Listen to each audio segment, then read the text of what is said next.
Assalamualaikum warahmatullahi wabarakatuh. Selamat pagi anak-anak hebat.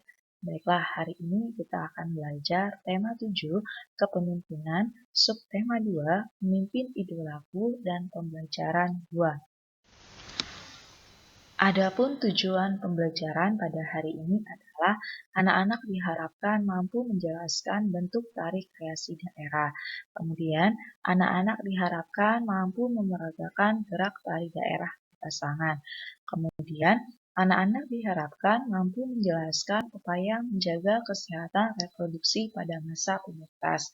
Dan yang terakhir, anak-anak diharapkan mampu membuat rencana karya berisi cara menjaga kesehatan reproduksi pada masa pubertas. Tari daerah berpasangan. Terdapat berbagai jenis tari di Indonesia. Ada tari daerah dan ada pula tari kreasi modern. Berdasarkan banyaknya penari yang menarikan, ada tari tunggal, tari berpasangan, dan tari kelompok.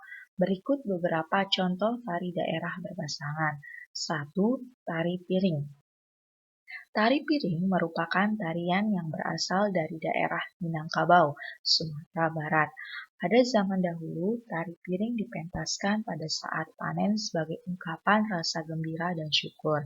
Sesuai perkembangan zaman, saat ini tari piring dipentaskan pada acara-acara penting, seperti acara pernikahan. Tari piring dibawakan dalam bentuk tari berpasangan putra dan putri yang terdapat dalam sebuah kelompok pementasan. 2. Tari Serampang 12. Tari Serampang 12 merupakan tari yang terkenal di daerah Melayu, seperti daerah Sumatera Utara, Melayu Deli, Sumatera Barat, Ranah Minang, dan Riau, Pekanbaru. Tari Serampang 12 merupakan tari pergaulan yang ditarikan dalam bentuk tari berpasangan sejenis atau putra dengan putri. Tari Serampang 12 diciptakan oleh Sauti pada tahun 1940-an.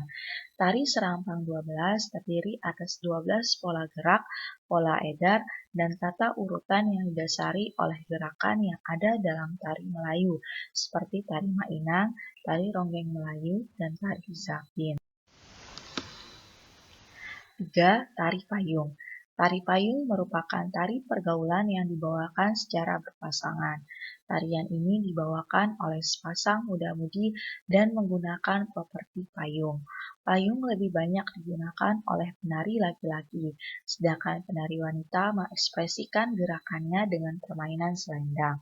Busana penari pria berupa satu setel baju kecak musang, kain saping, dan tanda atau songkok. Busana penari wanita meliputi satu setel kebaya labu, kain songket, ikat pinggang, dan selendang. 4. Tari Legong. Tari Legong dimainkan oleh 2 orang penari perempuan. Oleh karena merupakan tarian ritual persembahan, legong dahulunya hanya boleh ditarikan oleh gadis yang belum pernah menstruasi. Namun, seiring pergeseran fungsinya, sekarang sebagai media hiburan, aturan tersebut sudah ditinggalkan. Penari legong selalu membawa kipas sebagai alat bantu. 5. Tari Janger. Tari Janger merupakan tari tradisional asal Bali dan dipentaskan oleh 10 orang yang terdiri atas pasangan muda-mudi. 5 penari pria disebut kecak dan 5 penari wanita disebut janger. Para penari menari sambil menyanyikan lagu janger secara bersahut-sahutan. Tarian ini mengangkat kisah atau drama tentang Arjuna Wiwaha, Sunda Upasada, dan lain sebagainya. Meski tidak sepopuler tari kecak atau tari pendet, tarian ini sebetulnya memiliki makna yang mendalam. 6. Tari Ketuk Tilu. Tari Ketuk Tilu merupakan salah satu tari tradisional Jawa Barat. Tari Ketuk Tilu menjadi cikal bakal lahirnya tari Jaipong Karawang.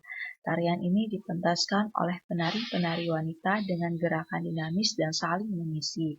Gerakan yang dilakukan penari ketuk tilu diantaranya goyang pinggul, pencak muncit, gitu, dan geol.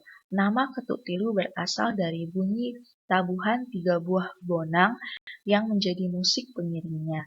Kendati cukup terkenal di masa silam, saat ini kepopuleran tari ketuk tilu justru kalah jika dibandingkan tari jaipong. 7. Tari Bambangan Cakil. Bambangan Cakil merupakan tarian klasik yang terdapat di Jawa Tengah. Tari Bambangan Cakil menceritakan adegan perang seorang kesatria melawan raksasa. Kesatria tersebut bernama Janaka yang bersifat halus dan lemah lembut sebagai lambang kebaikan. Sebaliknya, raksasa bernama Cakil menggambarkan tokoh berkarakter kasar, sombong, dan beringas yang melambangkan kejahatan. Makna yang terkandung dalam tarian Bambangan Cakil ialah bahwa segala bentuk kejahatan dan keangkara murkaan pasti akan kalah dengan kebaikan. 8. Tari Zapin. Tari Zapin adalah sebuah tari tradisional yang berasal dari Riau. Tari ini syarat dengan nuansa keislaman hasil dari proses akulturasi budaya Melayu dan budaya Islam di masa silam. 9. Tari Gandrung. Tari Gandrung adalah salah satu jenis tari tradisional khas yang berasal dari Kabupaten Banyuwangi, Jawa Timur. Dalam pementasannya, tarian ini didukung berbagai unsur, yaitu penari, pemusik, alat musik, nyanyian, dan gerak tari. Tari Gandrung dilakukan dalam bentuk berpasangan antara perempuan dan laki-laki. Penari perempuan sebagai penari gandrung dan penari laki-laki dikenal sebagai paja. Musik pengiring tari gandrung antara lain kempul atau gong, klunting, biola, kendang, dan ketuk. Tari gandrung dipentaskan sebagai perwujudan rasa syukur masyarakat setiap kali setelah panen. Pementasan tari gandrung diselenggarakan sebagai bentuk kegembiraan dan hiburan. Tari gandrung ini akhirnya menjadi ciri khas seni tari Banyuwangi sehingga menjadi maskot kota Kabupaten Banyuwangi. 10. Tari Golek Menak. Tari Golek Menak adalah tari klasik yang lahir dari Keraton Yogyakarta. Tarian Golek Menak diciptakan oleh Sri Sultan Hamengkubuwono IX dan pertama kali dipentaskan pada sekitar tahun 1941. Tarian ini juga dikenal dengan sebutan tari beksa. Golek Menak atau beksan menak, ide gagasan penciptaan tari Golek Menak berasal dari pertunjukan wayang golek. Berikut adalah contoh tarian yang ditarikan secara berpasangan.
Tarian yang panjang dan gerak tari yang bersemangat dapat menyebabkan penari berkeringat banyak. Ya, betul. Oleh karena itu, para penari sangat memperhatikan kebersihan badannya. Kita juga harus menjaga kebersihan badan. Berikut ini akan ditayangkan Assalamualaikum warahmatullahi wabarakatuh. Bagaimana kabar kalian anak-anak? Baik bukan? Pada kesempatan kali ini kita membahas cara menjaga kesehatan reproduksi pada masa pubertas. Cara menjaga kesehatan reproduksi pada masa pubertas yaitu memakai handuk yang lembut, kering, bersih, dan tidak berbau atau lembab. Memakai celana dalam dengan bahan yang mudah menyerap keringat. Ganti pakaian dalam minimal 2 kali sehari. Bagi remaja perempuan, bersihkan alat kelamin setelah buang air kecil maupun besar dengan menyikat tisu atau handuk bersih dari arah depan ke belakang agar kuman yang terdapat pada anus tidak masuk ke dalam organ reproduksi. Bagi remaja laki-laki sangat dianjurkan untuk menjalani khitan atau sunat untuk mencegah tertularnya penyakit menular seksual serta menurunkan resiko terkena kanker penis.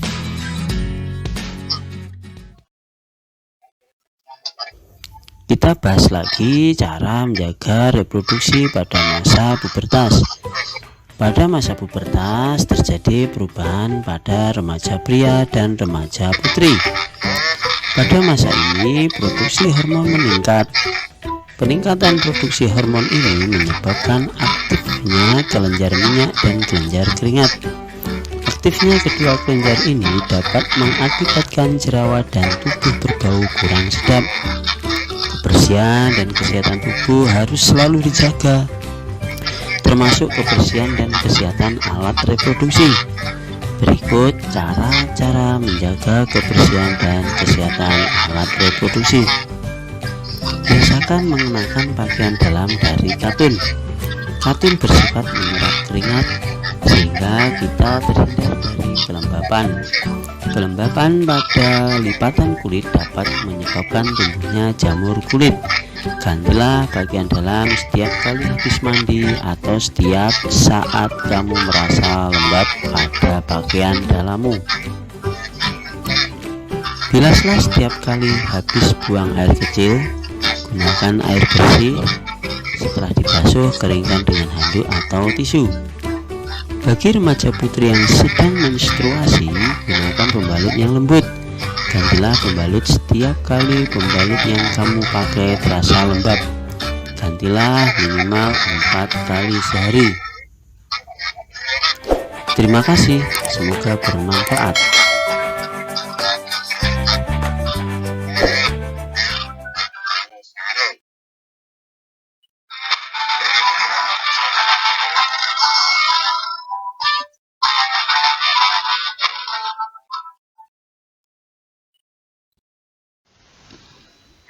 Upaya menjaga kesehatan reproduksi anak laki-laki pada masa pubertas.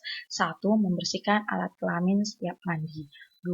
Mengganti celana dalam setiap hari. 3. Tidak menahan kencing. Upaya menjaga kesehatan reproduksi anak perempuan pada masa pubertas. Saat menstruasi agar sering mengganti pembalut dan celana dalam. 2. Menjaga alat kelamin agar tidak lembab. 3. Tidak menahan kencing. Demikianlah pembelajaran pada hari ini. Semoga apa yang telah kalian dengar dapat kalian pahami dan bermanfaat. Akhir kata Ibu ucapkan terima kasih. Wassalamualaikum warahmatullahi wabarakatuh.